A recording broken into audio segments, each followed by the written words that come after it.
শুভ দোলযাত্রার অনেক শুভেচ্ছা রইল বন্ধুরা। আজকে দোলযাত্রা উপলক্ষে একটা ছোট্ট ব্লগ বানিয়েছি, তোমাদের সাথে শেয়ার করছি। পুরো ব্লগটা দেখো, আশা করছি নিশ্চয়ই ভালো লাগবে।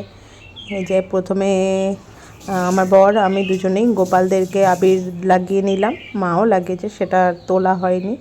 তারপর কি করছি সবই দেখাবো। আমরা কিন্তু প্রচুর রং খেলি, আর প্রচুর। তো আজকে দেখতে পাবে যে রং খেলা মানে আমরা কিভাবে অ্যাকচুয়ালি রংটা খেলি। দেখতে থাকো পুরো ব্লগটা। এই যে এসে গেছে আমাদের বাড়িতে হ্যাপি হোলি। এনার মানে রং এখনও অবধি, এই যে কপালে যেটা লাগিয়েছে এটা এখনও ওঠেনি সুমনের আর কি। ইনার খুব ছাড় আছে, একমাত্র ইনিই ব্যক্তি যে ওকে যেমন খুশি রং লাগাতে পারে।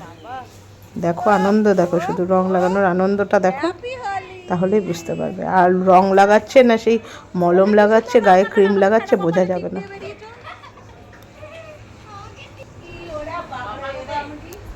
এবার আমরাও দুজনে একটুখানি রং খেলে নিলাম। আমাদের পুরো ব্লগটা দেখো, কেমন লাগলো কমেন্ট করে জানিও। ভালো লাগলো অবশ্যই একটা লাইক, কমেন্ট ও শেয়ার করে পাশে থেকো। আর সবাই কেমন রং খেললে অবশ্যই কিন্তু কমেন্ট করে জানিও। নগর কীর্তনে যারা বেরোয় আমাদের বাড়িতে এসেছিলো ঠাকুর নিয়ে, তো পুরোটা আমার সেখানে করা হয়নি, দেখাচ্ছি ওদেরও পুরো ডিটেলসটা দেখাবো। তোমাদের ওখানেও নিশ্চয়ই এরকম হয়, আমাদের এখানে তো প্রত্যেক বছর আসে।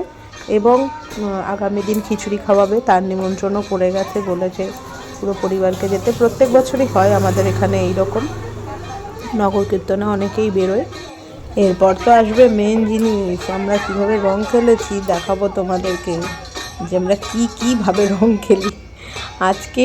শুধু আমাদের কিন্তু হ্যাঁ, জল রংটা এবার আমরা কম খেলেছি, আবির দিয়েই বেশি খেলেছি। কিন্তু আমি ভেবেছিলাম আবিরের মধ্যে জানো এরা কি করেছে, সব রং মিশিয়ে দিয়েছে। আর রং খেলায় তোমরা কি মজা করলে, কেমন করে তোমরা রং খেলো, কতটা মজা করো, অবশ্যই কিন্তু একটু কমেন্ট করে জানিও। 11টার আগেই মোটামুটি আমি এই বাড়িতে চলে এসেছি। দেখো সকাল সকাল একেবারে আবির ঠাবির মাখিয়ে দিয়েছে। এবার দেখো আমার বর আমাকে কিভাবে রং দিচ্ছে, এরকমভাবে মনে হয় কেউ কারোর বউকে রং মাখায় না, যেভাবে আমার বর আমাকে রং মাখাচ্ছে। ওর মনে হয় ভয় লাগে যে রং ডলে ডলে দেওয়া যাবে না। যাই হোক, সবাই সমান নয়, তো আমার বরটা এরকমই আর কি, যাতে ভাবে কি আমার যেন স্কিনের কোনো ক্ষতি না হয় বা আমার যেন না লাগে, এইভাবেই রং মাখেছে অল্প অল্প করে। এবার আমিও একটুখানি ওকে রং দিয়ে দিই। তার আগে আমরা নিজেরা রং মাখানোর আগে কিন্তু অবশ্যই মাকে দিয়েছি, গোপালকে দিয়েছি, তবেই কিন্তু আমরা রং খেলেছি।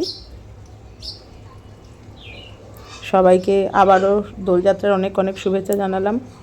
রং খেলায় সবাই খুব মজা করো, কিন্তু সবাই সাবধানে থেকো। আমরা মোট কথা আজকে এইভাবেই আমাদের হোলি বলো, রং খেলা বলো, দোলযাত্রা বলো, এইভাবেই সেলিব্রেট করেছি। এই যে আমাদের গোটা টিম, আমরা সবাই মিলে রং খেলেছি।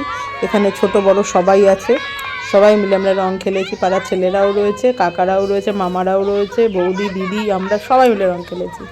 আর এই হচ্ছি আমি। এই যে দেখো গঙ্গা স্নানে গেছিলাম। আমরা কিন্তু রং খেলার দিন গঙ্গা থেকে স্নান করি, রং খেলে সোজা গঙ্গায় যাই, সেখান থেকে স্নান করে আসি, যেহেতু আমাদের বাড়ি থেকে গঙ্গা মাত্র 2 মিনিটের রাস্তা। তারপরও আমার মুখের অবস্থা দেখো বাঁদরের মতো লাগছে।